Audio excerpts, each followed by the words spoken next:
and welcome to my video on the link between depression, anxiety, stress and rider confidence. A lot of people, when they come to the rider confidence course, they've seen the video of the rearing and they know that they're going to be doing falling off onto crash mats, and they come expecting to be all brave. We don't do brave. We do trained, but we don't do brave. You don't have to be brave. And I think quite a lot of people are surprised that it's as psychology based as it is.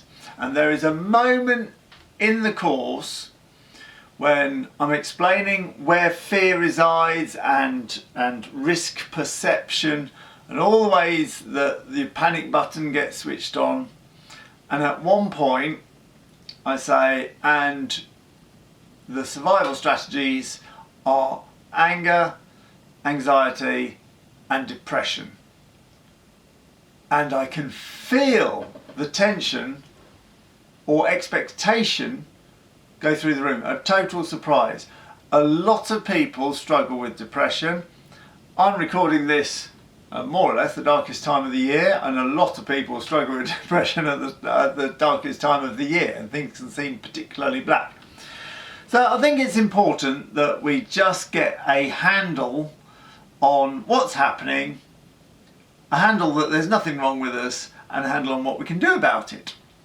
So there we are, buckle up. It's going to be about half an hour. Now when I dive into this for my Ultimate Rider Confidence course, which is 3 months study at home, very psychology based, getting that mind shift in so many ways, dealing with everything from self-assertiveness to a lack of planning ability, productivity, horsemanship, NLP, hypnosis. It's deep, and we go deep into this. So to try and condense it into half an hour will be a challenge, but I'm sure we can do it. But that's the sort of time that you're looking at. So if you want to get yourself a cup of tea and get yourself settled down, this will be somewhere between 15 minutes and half an hour. So I will launch straight in.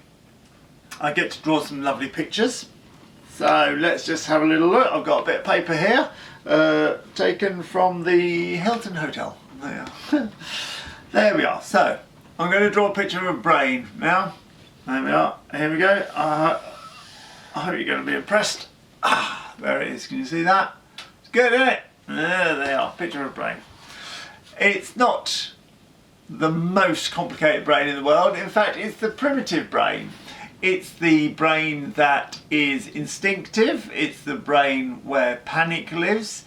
It's shared by all animals. Some people call it the reptilian brain. Some people call it the instinctive brain. I'm going to call it the primitive brain. There we are. It's deep inside what we know as a brain, and it has no reason, no logic, no imagination. It doesn't even know what those things are. It sits there doing absolutely nothing, and then when danger threatens, it responds with some survival strategies. What are the survival strategies it will respond with? Anger. There are anger there. Anger's simple to understand as a survival strategy. It makes you stronger than usual, it makes you more impervious to pain, it makes you far more likely to win a fight. A second survival strategy that your primitive brain might use is anxiety. Anxiety works by, if you are going through the woods and there are lions and tigers and bears behind every tree and bush, it pays to be quite close to your panic button. Simple survival strategy. Another survival strategy that it might use, takes longer to write. Can you see that? Depression. A lot of people are surprised to find that depression is a survival strategy until I explain about it thus.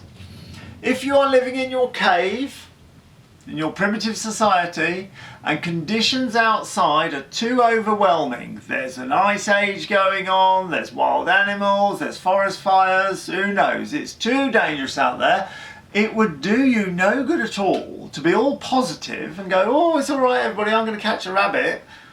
Out you run, and that's the end of you, because it's too dangerous out there. Instead, it makes far more sense to your body to go, everything's too much, I'm overwhelmed, I can't win, I will not feel positive, and so it feels the opposite of positive, which is negative.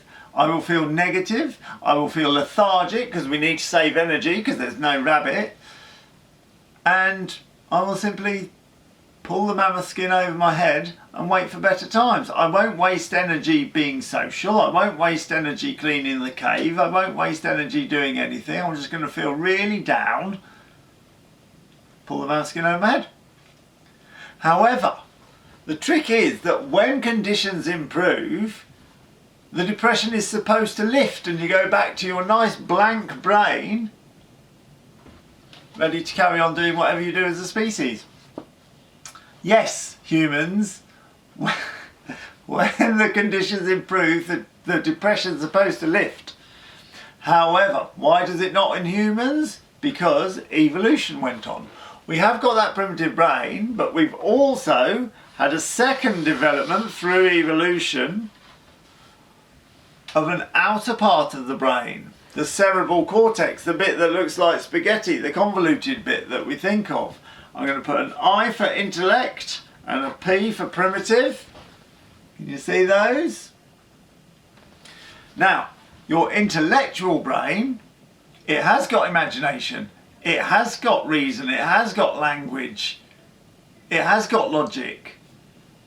It's an incredible computer, but it did evolve later than the primitive brain. So the primitive brain knows what it's doing, and the intellectual brain was a problem-solving brain, a problem-solving factory. We love to solve problems. It makes us feel good when you pass an exam or you do something that produces a solution and you get the social accolade for it. It feels absolutely wonderful. We like solving problems. That's why the Times has got a crossword club. There we are. As part of solving problems, our brains use imagination so that you can see the solution before you actually have to do it. If I'm in an ice age and I'm like, oh, I need a chair to sit on, I could carve one out of ice, but my imagination has already told me that as soon as I put that chair by the fire, not only is the chair going to melt, but the fire's going to go out.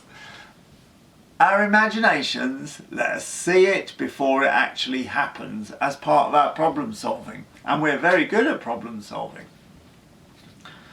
So how it's supposed to work is our problem solving intellect is supposed to do what we tell it. So I'm going to put us as us at the front of the brain here with a little stick figure there. You see that? You may have heard that you only use 10% of your brain or 20% of your brain. We mean the smaller part that's under your conscious control is a smaller amount and the rest is subconscious. So this is like the boss in the factory giving out the orders. Now the orders might be something enjoyable, such as I'd like to go on a horse riding holiday around Mongolia. And if you think about it often enough, and you think about it in enough detail, you're always going on about it, you're going on to the guys at work about it, you're going on to the people down the pub about it, and the girl who works in the cafe, and you're going on, and the more detail that you think of it in, it's like, oh, it's going to be great, they've got these kind of horses and these kind of saddles, and it's, oh, there's mountains, and the detail and the frequency.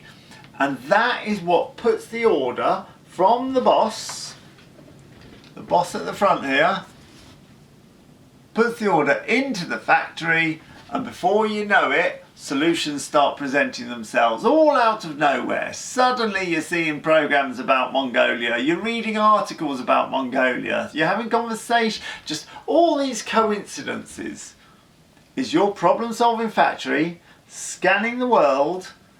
And you just hear someone out of the crowd go, Mongolia, and you're, ooh, and you're there. There we are. That's the way it's supposed to work. But unfortunately, if you don't control what kind of orders go into your problem-solving factory, it will just work the same.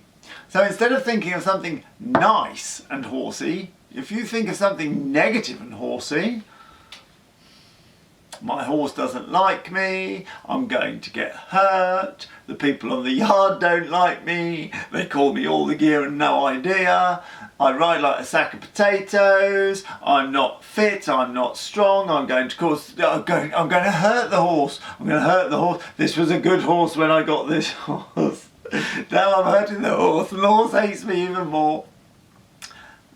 If you think of these miseries in enough detail, which we do, and if you think of these miseries in enough frequency, which we do, then your problem-solving factory will start scanning for the clues to make sure that what you've ordered, what you've asked for, comes to pass. So you will notice every little twitch that the horse does, and you'll notice every little tone of voice that people have, and you'll gradually start noticing more and more, and oh my word, you're definitely going to notice the articles on Horse and Hound, and you're definitely going to notice the comments in the Nervous Rider page, and and now you're building a picture of like, you are going to get hurt.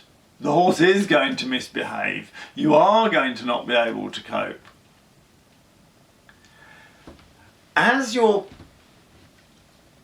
pictures of not coping, getting hurt, everything being negative start to flow around your brain, remember your primitive brain doesn't know that these pictures are imaginary because it evolved before imagination.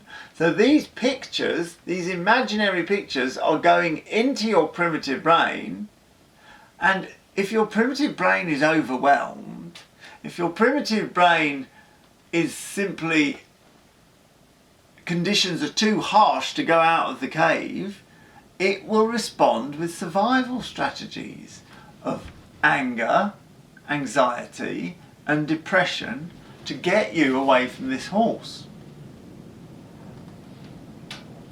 So what do we do about it? We need to stop this cascade of negative imagery coming from our imaginations. This is the old what-ifing, the overthinking. And you do that by deliberately choosing to think of something more positive. So, not by not thinking the negative thing. So, for example, you can decide that tomorrow is going to be a good day, sunshine, beautiful, I can see it now. Or you can decide that tomorrow is going to be a bad day, rain, snow, sleet, awful. But you can't decide both. You can't decide both. If you decide one, then the other is automatically superseded. So you need to put a security guard at the doorway of your thoughts. So when a thought comes up, and let's pick up something we've said often, or I'll probably kill myself on that horse, or I ride like a sack of potatoes, my fat arse, or whatever it is you want to say that is negative. It's so easy to say these cliches because we've said them, sorry horse, it's me again. I've heard that a few times. Sorry horse, it's me again. So when you go to say, sorry horse, it's me again, and all the negative connotations with it, put the bouncer on the doorway of your mind. So stop, okay. Think of something else to say. What could we say? I've been saying, sorry horse, it's me again, for the last 30 years. I'm going to have to think of something now. Sorry horse, it's me again. I could say instead, come on Bobby, let's go and have some fun. Okay, I thought of that. I'm going to commit it to memory If necessary, I'm going to write it on a piece of paper, or write on that, and when I see the horse, I'm going to say, come on Bobby, let's go have some fun. Now you could see the amount of effort that I went to then. But this is what we need to do. We need to go to the effort. We need to go to the effort to think of the new thing. Because if I'm saying, come on Bobby, let's go and have some fun, then I cannot say at the same time, sorry horse, it's me again. Not possible, but it takes effort. So taking the effort to do that prevents the negative imagery, sorry horse, it's me again, from going into the primitive brain. And then the negative energy that would result in anger, anxiety and depression doesn't come about because we went to that effort. And it is effort, it is work, sorry about that, but it is work. I met a lady once who, we went through this whole talk, and at the end of the talk, this was on the Rider Confidence course, I was like, right, we're now going to go and get on the horses, we're going to have some fun, so quick toilet break, drink of water, and off we go. And she was like, oh good there's a toilet break, good, because I need the loo because I'm old and decrepit, and that's how it is when you get to my age. And I'd just done the positive thinking talk, and I was like, oi, say you're old and decrepit, we've just had this talk. And she was like, oh I know, I'm so stupid. I was like, oi, you can't do that. I know, it's just how I am. It's like, you're just not stopping, are you? You're just saying these cliches that have come out of your negative thinking over and over again. And we had quite an interesting conversation actually by the end of it. And right at the end she was like, well, I've been depressed for 20 years. I know I should think positive. I know I should put the effort into saying something new. I know I should. And then she took a deep breath. She looked down and she said, but who can be bothered?